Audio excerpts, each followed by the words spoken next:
My name is Jonathan Neman. I'm the co-founder and CEO of Sweetgreen.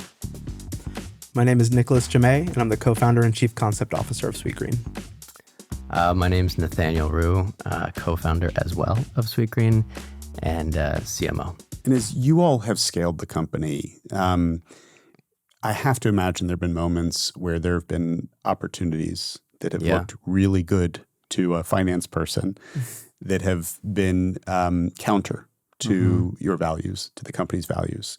Is there an anecdote from there, a story from there that you can remember where you've had to say, we're not going to do that even though it may be better financially, it's not consistent with who we are? Yeah, I'll give you one very early one that's continued to come up, but came up very early. And when we started the business and we started crafting the vision after that 3 restaurants of what type of company we wanted to be, part of it was something that could last the test of time. And we knew that retail and restaurants, there's a lot of change that happens. And we've seen that over the past 17 years. But so much change can happen.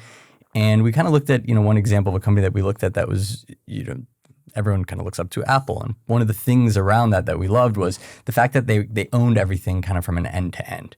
The classic example, they own the hardware and the software. In restaurants, what most people don't truly grasp is most chain restaurants in the United States are franchise restaurants. So the brand owns like the IP, but ultimately it's other groups that are running those restaurants.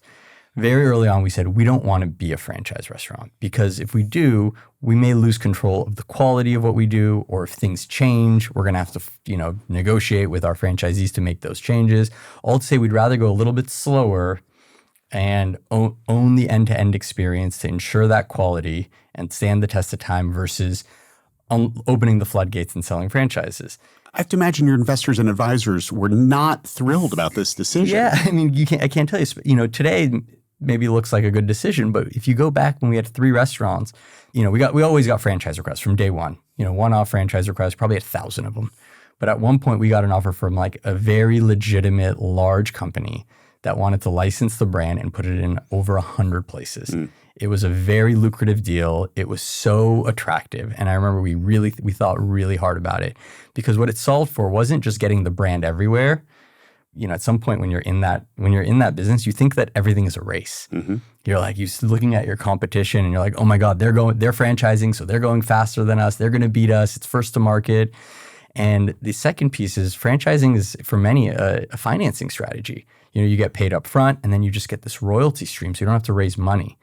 And if you go back, this is 2008, 2009, middle of the financial crisis. We have no capital. And it was very, very appealing to kind of take that offer. But we, thought long and hard and thought about that value of thinking sustainably. And we wanted a business that wasn't just going to, have this short-term pop and not be around for a long time, but something that could truly stand the test of time. And we said no, and we've continued to say no.